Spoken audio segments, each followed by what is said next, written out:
ಕರ್ನಾಟಕದ 5 ಲಕ್ಷ ಸಿವಿಲ್ ಇಂಜಿನಿಯರ್ಗಳಿಂದ ಕರ್ನಾಟಕ ವೃತ್ತಿಪರ ಸಿವಿಲ್ ಇಂಜಿನಿಯರ್ಗಳ ಕಾಯ್ದೆ ಅಥವಾ Karnataka professional civil engineers act ಕೆಪಿಸಿಎಯನ್ನು ಜಾರಿಗೊಳಿಸುವಂತೆ ಸರ್ಕಾರಕ್ಕೆ ಮನವಿ. ದೇಶದ ಪ್ರಗತಿಯಲ್ಲಿ ವಿಶೇಷವಾಗಿ ಆರ್ಥಿಕತೆ, ಸುರಕ್ಷತೆ ಮತ್ತು ಸುಸ್ಥಿರತೆಯಲ್ಲಿ ಸಿವಿಲ್ ಇಂಜಿನಿಯರಿಂಗ್ ವೃತ್ತಿಯ ಕೊಡುಗೆ ಅಪಾರವಾದದ್ದು.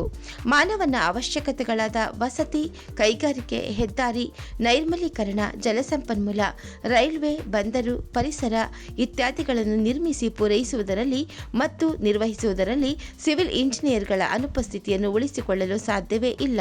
ಪ್ರಸ್ತುತ ಸಿವಿಲ್ ಇಂಜಿನಿಯರಿಂಗ್ ವೃತ್ತಿಯೊಂದನ್ನು ಹೊರತುಪಡಿಸಿ ಉಳಿದೆಲ್ಲ ವೃತ್ತಿಗಳು ಅಂದರೆ ವಕೀಲ, ವೈದ್ಯಕೀಯ, ಆಯುರ್ವೇದ, ದಂತವೈದ್ಯಕೀಯ, ಆರ್ಕಿಟೆಕ್ಚರ್, ಲೆಕ್ಕ ಪರಿಶೋಧಕ ಮುಂತಾದವುಗಳನ್ನು ಕಾನೂನಾತ್ಮಕವಾಗಿ ಗುರುತಿಸಲ್ಪಟ್ಟು ಶಾಸನಬದ್ಧ ಮಂಡಳಿಗಳಿಂದ ನಿಯಂತ್ರಿಸಲ್ಪಡುತ್ತವೆ.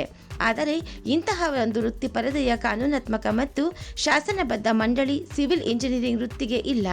ನಿಯಂತ್ರಣವಿಲ್ಲದ ಇಂತಹ ಪರಿಸ್ಥಿತಿಯಿಂದಾಗಿ ಸಿವಿಲ್ ಇಂಜಿನಿಯರಿಂಗ್ ವೃತ್ತಿಯ ಉದ್ಯಮವು ಸೂಕ್ತ ಅರ್ಹತೆ ಹೊಂದಿಲ್ಲದ ವ್ಯಕ್ತಿಗಳಿಂದ ತುಂಬಿಕೊಂಡಿದೆ. ಗೌರವಾನ್ವಿತ ಕಾನೂನು ಮತ್ತು ಸಂಸದೀಯ ವ್ಯವಹಾರಗಳ ಸಚಿವ ಶ್ರೀ ಎಚ್.ಕೆ. ಪಾಟೀಲ್ ಅವರು ಕಾರ್ಯಕ್ರಮದ ಮುಖ್ಯ ಅತಿಥಿಯಾಗಿ ಭಾಗವಹಿಸುತ್ತಿದ್ದಾರೆ. ಉಪ ಕಾರ್ಯದರ್ಶಿ ಕಾನೂನು ಮತ್ತು ಮಾನವ ಹಕ್ಕುಗಳ ಇಲಾಖೆ ಶ್ರೀಮತಿ ಸುನೀತಾ ಶಾಮಾ ಸರ್ಕಾರದ ವೀಕ್ಷಕರಾಗಿ ಸಂವಾದಕ್ಕೆ ಸಾಕ್ಷಿಯಾಗಲು ಉಪಸ್ಥಿತರಿರುವರು. ಅಶ್ವಥ್ ಅಂತ, ನಾನು past president of association of consulting civil engineers. ಮತ್ತು ಈ ಕನ್ಸಾರ್ಟಿಯಂ ಏನು ಮಾಡ್ಕೊಂಡಿದ್ದೀವಿ ಈ ಬಿಲ್ಗೋಸ್ಕರ ಅದರಲ್ಲಿ ಸಕ್ರಿಯವಾಗಿ ಭಾಗವಹಿಸ್ತಾ ಇದ್ದೀನಿ. ಮತ್ತು ಬ್ಯಾಂಗ್ಳೂರು ಇನ್ಸ್ಟಿಟ್ಯೂಟ್ ಆಫ್ ಟೆಕ್ನಾಲಜಿಲಿ ಪ್ರಾಂಶುಪಾಲರಾಗಿದ್ದೀನಿ.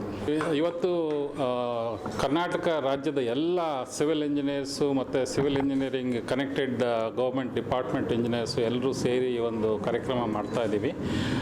ಕಾನೂನು ಮಂತ್ರಿಗಳ ಸಲಹೆಯಂತೆ ನಾವು ಈಗಾಗಲೇ ಕಲಬುರಗಿ, ಬೆಳಗಾವಿ ಮತ್ತು ಮೈಸೂರಲ್ಲಿ ಈ ಕಾರ್ಯಕ್ರಮಗಳನ್ನ ಮುಗಿಸಿದ್ದೀವಿ. ಈಗ ಕೊನೆಯ ಹಂತವಾಗಿ ಬೆಂಗಳೂರಲ್ಲಿ ಈ ಕಾರ್ಯಕ್ರಮ ಇಟ್ಕೊಂಡಿದ್ವಿ.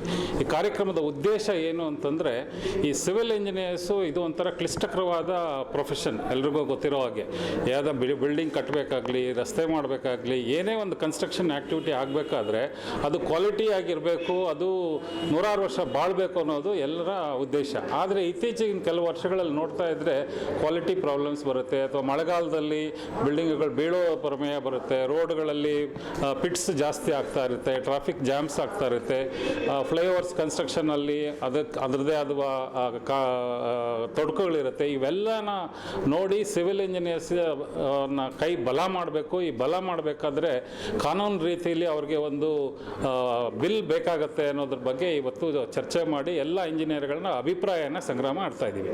ಅಭಿಪ್ರಾಯಗಳು ಸಂಗ್ರಹ ಮಾಡಿ ಏನೇನು ತೊಡಕುಗಳಿದೆ ಡಿಸಿಷನ್ ಮೇಕಿಂಗಲ್ಲಿ, ಇಂಜಿನಿಯರಿಂಗ್ ಡಿಸಿಷನ್ಸ್ ಮೇಕಿಂಗಲ್ಲಿ ಯಾವ ಥರ ಇಂಜಿನಿಯರ್ಸು ಅವರ ಒಂದು ತೀರ್ಮಾನನ ಕೊಡಬೇಕು, ಅವ್ರ ಟೆಕ್ನಿಕಲ್ ಬ್ಯಾಕ್ಗ್ರೌಂಡಿಂದ ಯಾವ ಥರ ಅನಾಲಿಸಿಸ್ ಮಾಡಬೇಕು, ಇದನ್ನೆಲ್ಲ ಮಾಡಬೇಕಂತಂದರೆ ಅದಕ್ಕೊಂದು ಫ್ರೇಮ್ ವರ್ಕ್ ಬೇಕಾಗುತ್ತೆ. ಇಂಪ್ಲಿಮೆಂಟ್ ಮಾಡಬೇಕಾದ್ರೆ ಪ್ಲ್ಯಾನಿಂಗ್ ಒಂದು, ಇಂಪ್ಲಿಮೆಂಟೇಷನ್ ಒಂದು, ಎಕ್ಸಿಕ್ಯೂಷನ್ ಟೈಮಲ್ಲಿ, ಇಂಪ್ಲಿಮೆಂಟೇಷನ್ ಟೈಮಲ್ಲಿ ಸುಮಾರು ತೊಡಕುಗಳು ಬರುತ್ತೆ. ಇದು ಎಲ್ಲದಕ್ಕೂ ಒಂದು ಕಾನೂನಿನ ಚೌಕಟ್ಟಿನಲ್ಲಿ ಒಂದು ಬಿಲ್ ಇರಬೇಕಾಗತ್ತೆ. ಈಗ ನಾವು ಬೇರೆ ಪ್ರೊಫೆಷನ್ಸ್ ನೋಡಿದ್ರೆ, ಡಾಕ್ಟರ್ಸ್ ಪ್ರೊಫೆಷನ್ ಇರ್ಬೋದು, ಆರ್ಕಿಟೆಕ್ಟ್ಸ್ ಪ್ರೊಫೆಷನ್ ಇರ್ಬೋದು, ಲಾಯರ್ಸ್ ಪ್ರೊಫೆಷನ್ ಇರ್ಬೋದು, ಎಲ್ಲರಿಗೂ ಒಂದು ಬಿಲ್ ಇರುತ್ತೆ. ಅದರಲ್ಲಿ ಜವಾಬ್ದಾರಿಗಳಿರ್ತವೆ.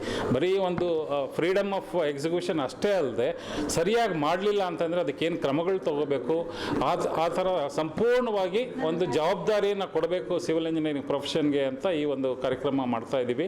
ಇಲ್ಲೆಲ್ಲ ಇಂಜಿನಿಯರ್ಗಳ ಅಭಿಪ್ರಾಯಗಳನ್ನ ಸಂಗ್ರಹಿಸಿ, ಅವ್ರಿಗೆ ತೊಂದರೆಗಳೇನಿದೆ ಅದನ್ನೆಲ್ಲ ಸಂಗ್ರಹಿಸಿ ಒಂದು ಡ್ರಾಫ್ಟ್ ಬಿಲ್ ಈಗಾಗಲೇ ರೆಡಿಯಾಗಿದೆ.